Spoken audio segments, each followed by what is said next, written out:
Hello दोस्तों, आज से मैं आपको भारतीय संविधान यानी कि इंडियन कॉन्स्टिट्यूशन पढ़ाने वाला हूँ, जिसमें कि आपको पूरा जितना भी कॉन्स्टिट्यूशन होता है, संविधान होता है, पूरा बारीकी से पढ़ाऊंगा, बहुत ही सरल तरीके से और चित्र बना के पढ़ाऊंगा आपको, डायग्रामेटिक तरीके से पढ़ाऊंगा। क्योंकि इस तरीके से देखा जाए तो बोलते हैं कि जो चीज दिखती है वो जल्दी याद हो जाती है। यानी कि जैसे हम लोग याद करते हैं, बहुत सारी चीजें याद करते हैं, लेकिन वो क्या रहता है कि कुछ समय बाद भूल जाते हैं। जैसे कि अपन मूवी देख के आते हैं, मूवी एक बार देखते हैं और दिमाग में ऐसी कैसे छप जाती है, तो वैसे ही तरीके से आज मैं आपको भारतीय संविधान पढ़ाने वाला हूँ। यानी कि आपको 1800 से भी पहले 1600 से लेके 1947 और उसके बाद जो संविधान में घटित हुआ वो सारी चीजें आपको आज मैं क्लियर करने वाला हूं। तो आज से पहली क्लास मेरी चालू होने वाली है भारतीय संविधान की, और भारतीय संविधान पे पूरे शुरू से लेके लास्ट तक, यानी लास्ट तक जो अभी जो संशोधन हुआ है, जनरल वाला, ST SC वाला, अब तक पूरा पढ़ाऊंगा बेसिक तरीके से और पूरा डिटेल। आपको इतना दिमाग में चला जाएगा, इतना आप लोग सीख जाओगे कि कभी भी आपको रिवीजन करना भी नहीं पड़ेगा। इतना सरल तरीके से आज भारतीय संविधान पढ़ाने वाला हूँ। तो भारतीय संविधान पढ़ाने से पहले मैं आपको एक चीज बता दूं कि भारतीय संविधान या संविधान होता क्या है। तो संविधान एक ऐसी व्यवस्था होती है जो पूरे देश को एक सूत्र में बांधे हुई रहती है, यानी कि कौन कितना किस सीमा तक काम करेगा। जैसे कि यहाँ पे पदाधिकारी होते हैं अपने, जैसे पुलिस विभाग ले लें, कलेक्टर विभाग ले लें या नेता ले लें, तो इनको कुछ लिमिटेशन होती है, अपनी लिमिट पार नहीं कर सकते। जो लिमिटेशन देने का काम होता है वो होता है संविधान का। हर देश में संविधान होता है, एक स्वतंत्र राष्ट्र होगा तो उसका एक अपना संविधान होगा।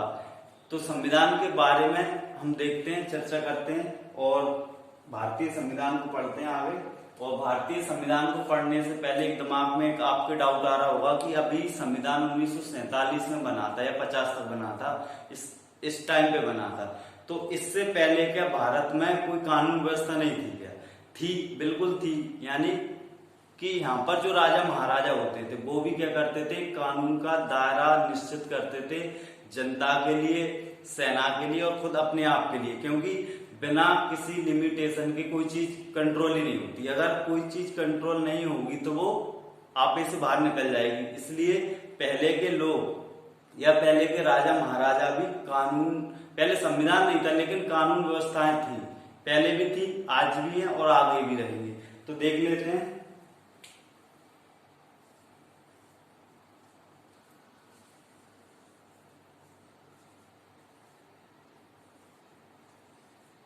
भारतीय संविधान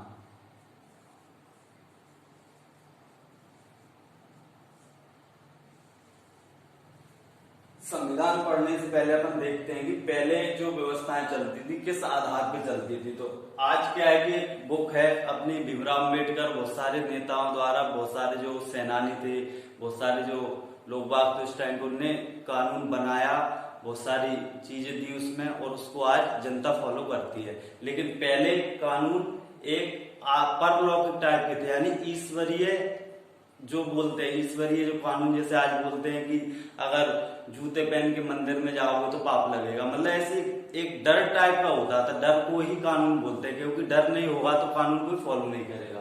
तो जैसे देख सकते हैं हम पहले प्राचीन काल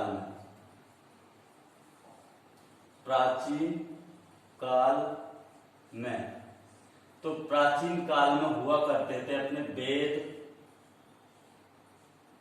पुराण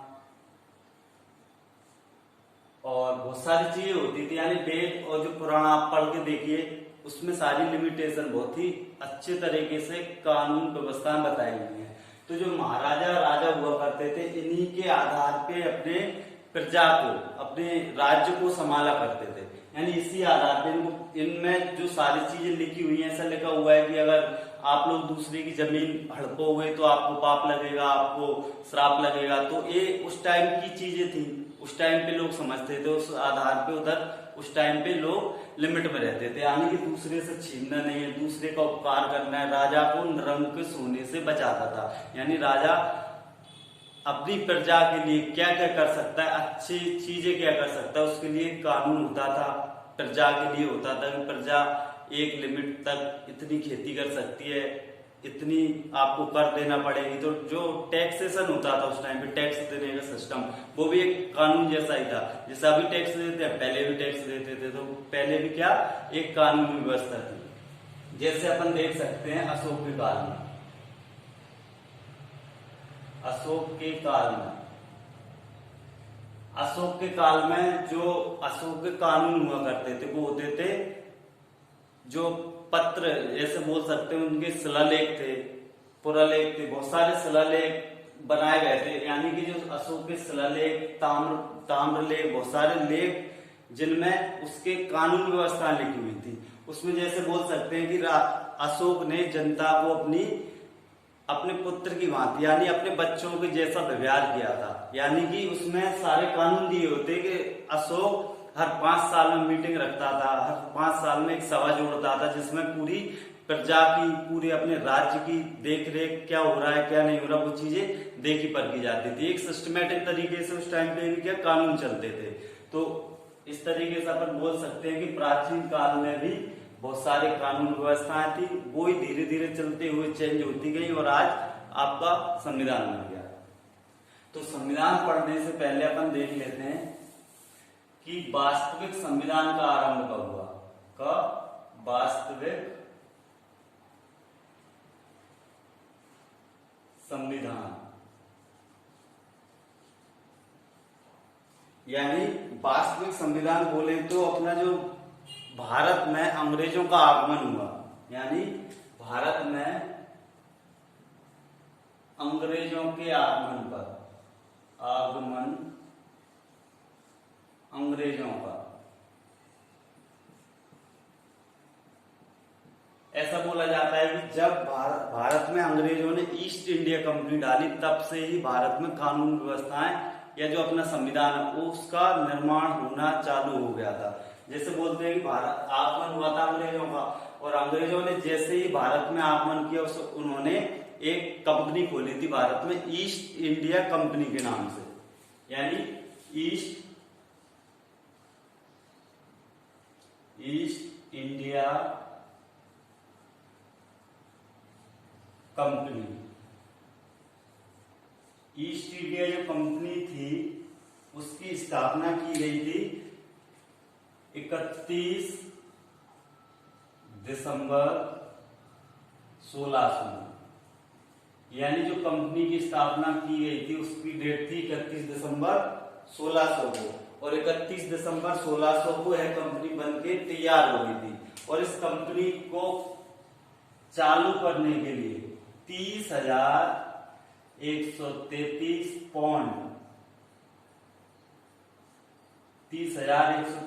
पौंड पैसा खर्च हुआ था। और इस कंपनी को चालू करने के लिए भागीदार थे 217, यानी भागीदार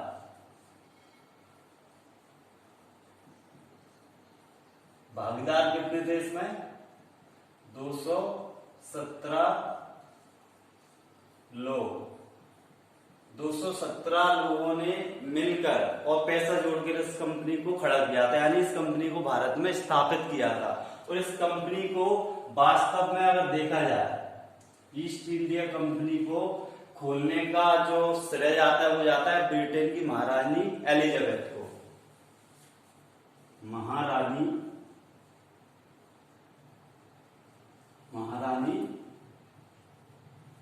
एलिजाबेथ को, महारानी एलिजाबेथ के प्रयासों से यह कंपनी खोली गई। और इस कंपनी को खोलने के लिए महारानी ने एक लेख जारी किया था, एक लेख, यह बोल सकते हैं कि एक राज्य लेख बोल सकते हैं या एक्ट, एक एक्ट तरीके का पारित किया था, जिसके आधार पे ईस्ट इंडिया कंपनी की स्थापना हुई थी। और ईस्ट इंडिया जो कंपनी थी,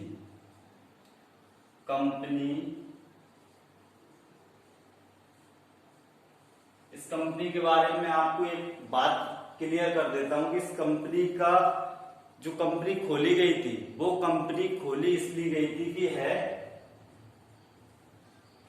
कि इसका काम था कि पूर्व के देशों के साथ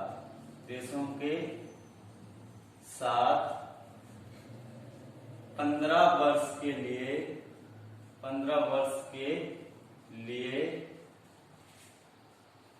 व्यापार, यानी इस कंपनी है जो कंपनी खोली गई थी 15 वर्ष के लिए खोली गई थी, जो पूर्व के देशों के साथ व्यापार करेगी। और इस कंपनी का एक नारा था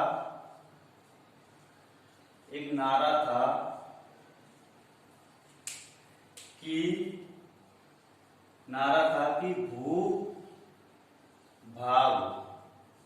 भूभाग नहीं व्यापार। यानी इस कंपनी ने पूरा नारा दिया था, अच्छे से बता दिया था कि हम यहाँ पर जो इंडिया में आए हुए हैं भूभाग पर कब्जा करने के लिए नहीं, हम यहाँ पर व्यापार करने के लिए आए। यानी कि वहां पर कोई शासनिक काम नहीं करना, पूरा क्या व्यापार करने के लिए आए हुए थे लोग। और यह कंपनी पूरी तरीके से अच्छे से एस्टेब्लिश कर दी गई और इसको संभालने के लिए, इसको संचालित करने के लिए एक परिषद की स्थापना की गई थी। यानी इसको स्थापित तो कर दिया, इस कंपनी को संभालने के लिए एक परिषद हुआ करती थी।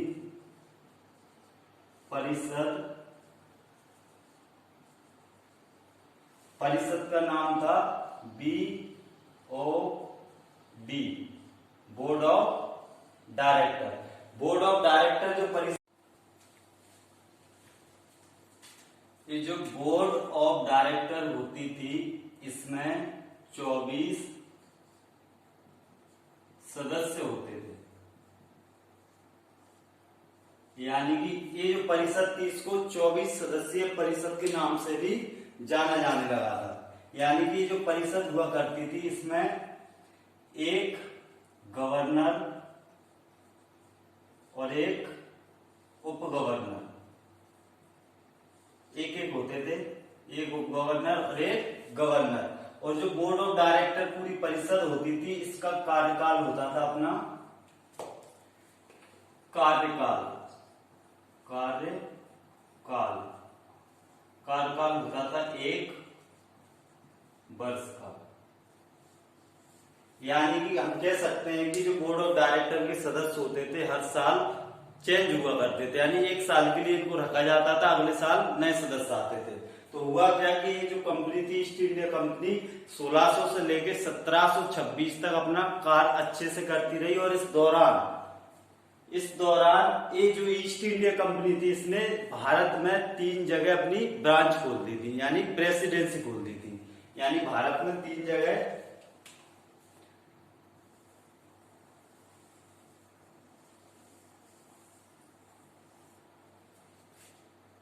जगह बोले तो बंगाल, मद्रास और बंबई। यानी बंगाल, मद्रास, बंबई में 3 प्रेसिडेंसियों की स्थापना कर दी थी। किस दौरान? 1600 से लेकर 1726 के दौरान। और बोर्ड ऑफ डायरेक्टर जो परिषद हुआ करती थी, जो कंपनी थी इसका पूरा अच्छे से कार्यभार संभालती थी, अच्छे से इसको मैनेज करती रही, जिससे यह कंपनी भारत में अच्छे से काम करने के दौरान 1600 से लेकर 1726 तक 3 प्रेसिडेंसियां खोल दी थी। और इसका कहा जाता है कि 1600 से लेके 1726 तक 1600 से लेकर 1726 तक 3 प्रेसिडेंसियां खोली गई। और इसके बाद 1726 में एक राजलेख आया, जिसको 1726 का राजलेख कहा जाता है। 1726 के राजलेख में है पूर्णतः बता दिया गया था, पूर्णतः जो प्रेसिडेंसी हुआ करती थी इनमें एक गवर्नर हुआ करता था, एक गवर्नर।